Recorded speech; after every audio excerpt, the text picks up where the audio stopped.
రౌద్ర రాక్షస ఛేదన భేదన ఖేదన ఖనన దహన నిరుతి ఆత్మస్పృశే స్వప ఉపస్పృశేతో అని ఉంది. కాబట్టి సంకల్పం చెప్పినప్పుడు కరిష్యే అని సంకల్పం వస్తుంది. అలాగే రౌద్ర శబ్దం, రుద్ర శబ్దాన్ని, రాక్షస శబ్దాన్ని, నిరుతి శబ్దాన్ని ఉచ్చరించినప్పుడు కూడా అపోపస్పృశ్య అని చెప్పి ఋషి ప్రవక్తం ఉంది.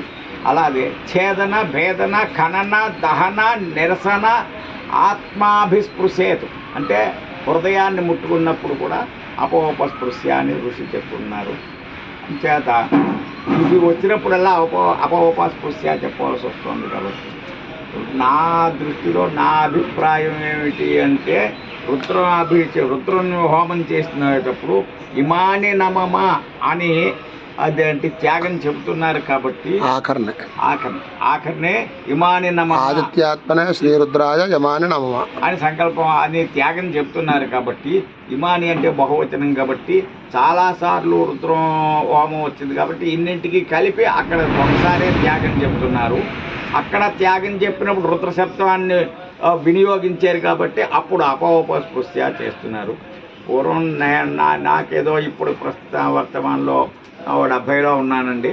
అంచేత నేను ఇంతకు పూర్వం కాకినాడలో అదేంటే ఏదో ఈ రుద్రయాగాలు అవి పెద్దవాళ్ళు ఎవరో చేస్తుంటే వాళ్ళతో పాల్గొన్న సమయంలో మేము వాళ్ళు చెప్పినవన్నీ విన్నది ఏమిటి అంటే ఈ ప్రతి రుద్రంలో రుద్రాయేదన్నామా అని ప్రతి మాట వచ్చేదానికి అపోపస్పృశ్య చేయాలి. కాబట్టి అది చేయటం లేదు. కాబట్టి చేయకుండా స్వాహ మీదే వెళ్ళిపోతాం. మంత్రం స్వాహ మీదే వెళ్ళిపోయి ఆఖరిని ఇమాని నమమ అని చెప్పి రుద్రాయ ఇమాని నమమ అని చెప్పి బహువచనం వస్తుంది. కాబట్టి అప్పుడు ఒకసారి మాత్రమే అపోపస్పృశ్య చేసేవారు.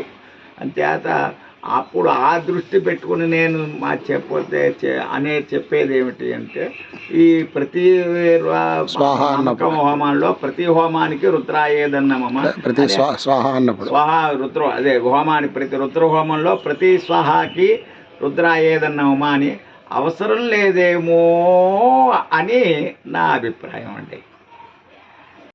ఓం నమస్తే. నేను doctor Venkatachaganti, president, university of applied Vedic sciences. Narasimha Sharma గారి బంధువు ఒక ఆయన ఈ ప్రశ్న పంపించారు. వారి పేరు అందులో చెప్పలేదు. నాకు నరసింహ శర్మ గారు చెప్పారు కానీ నేను మర్చిపోయాను, క్షమించాలి. సో ఆయన పేరు నేమా అని ఏదో అట్లా వస్తుంది. సో అది నాకు సరి జ్ఞాపకం లేదు. అయితే ఇప్పుడు ప్రస్తుతం ఏంటంటే ఆయన అడిగిన ప్రశ్న చాలా సహేతుకమైన ప్రశ్న. ఇప్పుడు రుద్ర శబ్దము ఇప్పుడు వచ్చినప్పుడల్లా ఇప్పుడు ఒక మంత్రం ఉంది, దానిలో రుద్ర శబ్దం వచ్చింది, ఇంకో మంత్రం అందులో కూడా రుద్ర శబ్దం వచ్చింది. సో ఇలా వస్తూనే ఉంటుంది కదా. ప్రతిసారి స్వాహా చేసినప్పుడల్లా ఇదన్నమమ చెప్పాలా, లేకపోతే అన్నిటికీ కలిపి అన్ని మంత్రాల్లో రుద్రుడిదే కాబట్టి మనము ఒకేసారి ఇదన్నమమ చెప్పేస్తే అయిపోతుంది కదా అని వారి ప్రశ్న. దానికి సంబంధించి వాళ్ళు నేర్చుకున్న విధానం ఏంది అన్నీ కూడా చెప్పుకుంటూ వచ్చారు. చాలా సంతోషం అండి. అయితే ఇందులో మనం గ్రహించాల్సింది ఒకటి ఉంది. అదేంటంటే రుద్రంలో ప్రతి మంత్రానికి రుద్రుడే దేవత కాదు. ఒకసారి ఏకరుద్రహ అని వస్తుంది, బహురుద్రాహ అని వస్తుంది. ఇలా రుద్రుడు రకరకాలుగా వస్తాయి అన్నమాట. సో వచ్చినప్పుడు మనము ఏ రుద్రుని తీసుకోవాలి, ఎందుకు ఇలా చెప్పారు? రుద్రహ ఉంది, రుద్రాహ కూడా ఉంది. రుద్రహ అంటే ఏకవచనం, రుద్రాహ బహువచనం. సో అనేక మంది రుద్రులని వస్తుంది. కాబట్టి ఇప్పుడు ఈ రుద్రుడు వేరు, ఆ రుద్రులు వేరు. ఆ రుద్రుల్లో ఈ రుద్రుడు ఉండొచ్చు, ఉండకపోవచ్చు, కానీ జనరల్గా ఉంటుంది. రుద్రాహ అన్నప్పుడు అందరూ కలిసి వస్తారు. బహురుద్రాహ చెప్పారు. ఇప్పుడు రుద్రాహ అంటే సరిపోతుంది, దేవత బహురుద్రాహ ఎందుకు వచ్చింది? ఇది మనం ఆలోచించాలి. అటని ఏకరుద్రాహ ఎందుకు వచ్చింది? ఇది కూడా మనం ఆలోచించాలి. సో ఏకరుద్ర అన్నది ఒక్కటే రుద్రుడు అని అర్థమా, ఏమిటి అసలు దాన్ని అని మనం పరిశీలిస్తే ఆ మంత్రం యొక్క అర్థాన్ని తెలుసుకున్నప్పుడు మనకు బోధపడుతుంది అన్నమాట. ఈ దేవత వేరు, ఆ దేవత వేరు అని బోధపడుతుంది. అయితే ఏమైంది, రుద్రుడే కదా అని అంటే కుదరదండి. ఇప్పుడు నరసింహ శర్మ అని ఒక పేరుంది, ఇప్పుడు ఒక post man Narasimha Sharma post తీసుకొచ్చినప్పుడు నరసింహ శర్మలు 10 మంది ఉన్నారు అనుకోండి. ఒకే పెద్ద బిల్డింగ్లో 10 మంది ఉన్నారు. ఏ నరసింహ శర్మ గారికి ఇది ఇవ్వాలి అంటే ప్రత్యేకించి ఇంటి పేరు ఉంటుంది. సో ఇంటి పేరుతో జనరల్గా మనం గుర్తుపట్టి చెప్తాం. సో ఇలా చెప్పడమే కాకుండా మనం ఇంకోటి కూడా చెప్తాం, ఇంటి నంబర్ ఒకటి ఉంటుంది. సో అది చెప్పాలి. అప్పుడే కదా పోస్ట్ మ్యాన్ కరెక్ట్గా తీసుకెళ్ళి ఇచ్చేది. అంటే అగ్నిదేవుని పట్టుకొని పోస్ట్ మ్యాన్ అంటామా అంటే అంటామంటే, ఎందుకంటే వేదమే చెప్తుంది, అనమనే చెప్తుంది. సో దానికి ఒక మంత్రం చూపిస్తాను చూడండి. ఋగ్వేదంలో ఈ మంత్రం వస్తుంది మనకి. ఈ ఋగ్వేదం మొదటి మండలము 12వ సూక్తము 1వ మంత్రము, దేవత అగ్ని. ఇప్పుడు ఈ దేవత సంబంధించిన మంత్రము ఓం అగ్నిం దూతం వృణీమహే ఓతారం విశ్వవేదసం అస్య యజ్ఞస్య సుకృతం సుక్రతుం. ఇప్పుడు క్రతుం సుక్రతుం ఇది చాలా ఇంపార్టెంట్ అన్నమాట. ఇందులో వృణీమహే, వృధాతు ఏంటంటే వరించటం అన్నమాట. మనం వరిస్తాం. ఎవరిని వరిస్తామని చెప్తుంది? అగ్నిం, అగ్నిని. దూతం, దూతలాగా. ఓతారం ఇది చాలా ఇంపార్టెంట్. దానం ఇచ్చువాడు పుచ్చుకునేవాడు. సో అగ్ని తీసుకుంటుంది, ఇస్తుంది. విశ్వవేదసం ఏం తీసుకుంటుందంటే విశ్వంలో ఉన్న ప్రతి పదార్థాన్ని తీసుకుంటుంది, ఇస్తుంది. ఇవ్వగల శక్తి ఉన్నది. అస్య అటువంటి ప్రత్యక్షంగా ఉన్న వాడిని అస్య అంటాం. యజ్ఞస్య యజ్ఞం యొక్క, సుక్రతుం మంచి క్రియను సుక్రతుం అంటాం. మంచి క్రియ యజ్ఞం. యజ్ఞాన్ని మించిన మంచి క్రియ ప్రపంచంలో ఇంకోటి లేదు. కాబట్టి యజ్ఞస్య సుక్రతుం అని. సో ఇందులో స్పష్టంగా చెప్తున్నది ఏంటంటే అగ్నిం దూతం, దూతలాగా పనిచేస్తాడు. దూతలాగా అగ్నిని మనం ఉపయోగించాలి. వృణీమహే అటువంటి దూతను నేను స్వీకరిస్తాను. ఎవరు ఎటువంటి గుణాలు ఉండాలి? హోతారం ఇచ్చి పుచ్చుకునేది. మనకి ఇవ్వటమే కాదు, మన దగ్గర తీసుకెళ్ళటం కూడా చేయాలి. విశ్వవేదసం ఏం తీసుకెళ్ళాలి, ఏమి ఇవ్వాలి? ప్రపంచంలో ఉన్న పదార్థాలన్నింటినీ. అస్య ప్రత్యక్షంగా ఉన్నటువంటి యజ్ఞము యొక్క సుక్రతుం మంచి క్రియ ద్వారా అని చెప్పడం అన్నమాట. సో ఇందులో స్పష్టంగా అగ్నిని దూతగా చెప్తుంది. బాగుందండి. దీనికి ఇప్పుడు దానికి సంబంధం ఏంటి? అగ్నిని దూతగా చెప్తున్నప్పుడు ఆ దూతకి మనం ఇచ్చే ఆహుతి ఎవరికి తీసుకెళ్లాలో చెప్పాలి. ఎవరికి తీసుకెళ్లాలో చెప్పకుండా మనము ఎలా అవుతుంది, ప్రొసీడ్ అవ్వలేము. రుద్రం చెప్పేటప్పుడు అనేక మంది దేవతలు వస్తున్నారని చెప్పాను. ఇప్పుడు లాస్ట్కి ఒక రుద్రుడికే చెప్పేసాం అనుకోండి, అప్పుడు లాస్ట్ దాకా అగ్ని ఆగాల, తీసుకెళ్లకుండా. అగ్ని అతివేగంగా తీసుకెళ్ళిపోతుంది పదార్థాలు. సో మనం చెప్పిన దాన్ని చెప్పినట్టుగా తీసుకెళ్తుంది. అందుకని మనము దేవత పేరు చెప్పి తీరాలి. చెప్పి ఇదన్నమా అన్నాం. సో దేవత మారకుండా పోనీ ఒకటే దేవత ఉండి 3 మంత్రాలు ఉండంటే 3 కలిపి చెప్పచ్చా? అప్పటిదాకా అగ్ని ఆగాల. ఎందుకంటే ఇప్పుడు పొద్దుంది, మధ్యాహ్నంది, సాయంకాలంది ఒకేసారి భోజనం చేస్తానంటే ఒకేసారి పెట్టేస్తాను నీకు అంటే కుదురుతుందా చెప్పండి? అలా కుదరదు. ఒక మంత్రానికి ఒక అర్థం ఉంటుంది, ఒక పర్పస్ ఉంటుంది. ఆ అర్థము, ఆ యొక్క కార్యనిర్వహణ ఆ అగ్ని చేయాలి. తీసుకెళ్ళి రుద్రుడికి ఇచ్చి నాయన ఇది చెయ్యి అని కూడా చెప్పాలి. ఎందుకంటే ఆ మంత్రం అది చెప్తోంది కాబట్టి. ఆ మంత్రం ఏం చెప్తుందో అది రుద్రుడు చెప్పాలి. అప్పుడు ఆ రుద్రుడు కార్యాన్ని నిర్వహిస్తాడు. అలా చేయకుండా మనము లాస్ట్కి అన్నీ కలిపి కోటాండి ఒకటే రుద్రుడికి అంటే బాగుండు. అది పద్ధతి కాదు. కానీ ఎవరన్నా అలా చేస్తున్నారు అనుకోండి, చెయ్యండి. ఫస్ట్ ఆఫ్ ఆల్ యజ్ఞం అది ఇంపార్టెంట్. మీరు అలా చేసుకుంటున్నారు, మీ గురువులు అలా చెప్పారంటే అది మీ ఇష్టం. కానీ ఈ మంత్రము స్పష్టత ఇస్తోంది. ఇది కూడా మనకి మొదటి మండలంలో 12వ సూక్తంలో 1వ మంత్రం. అగ్నిని దూతలాగా ఉపయోగించు.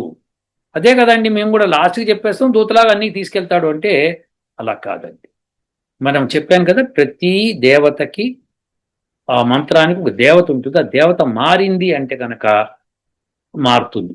అలానే దేవత చేసే కార్యక్రమం వేరున్నప్పుడు ఆ కార్యక్రమం చేయమని చెప్తున్నప్పుడు ఇదం మమ, ఇది నాకు కాదు ఆయనకి, ఎందుకంటే ఈ కార్యం చేస్తున్నాడు కాబట్టి అని చెప్పాలి. సో ఇది వెరీ ఇంపార్టెంట్ అనమాట. సో ప్రతి మంత్రానికి ఇదన్న మమ చెప్పి స్వాహ చేయటం అన్నది వెరీ ఇంపార్టెంట్. ఆ ఇదన్న మమ చెప్పకుండా నేను అన్నిటికీ కలిపి చెప్తాను అంటే అది మీ ఇష్టం, అది నేను వ్యతిరేకించే పనే లేదు. ఎందుకంటే అది మీకు సఫలీకృతం అవుతుందా లేదంటే ఈ మంత్రం ద్వారా అవ్వదని తెలుస్తోంది. ఒక దూతని మనం పంపిస్తున్నాం, ఎక్కడి నుంచి?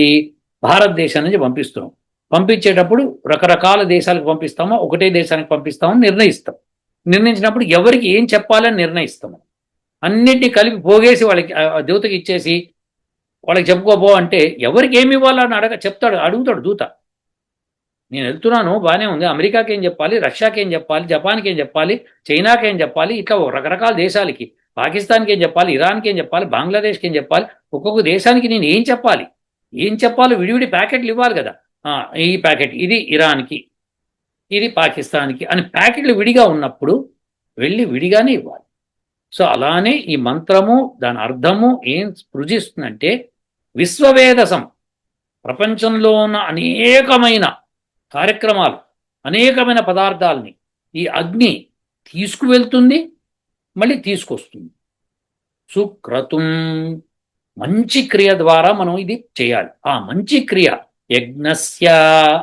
యజ్ఞం యొక్క అస్య ప్రత్యక్షంగా ఉన్నటువంటి యజ్ఞం ద్వారా మనకు ప్రత్యక్షంగా ఉండాలి.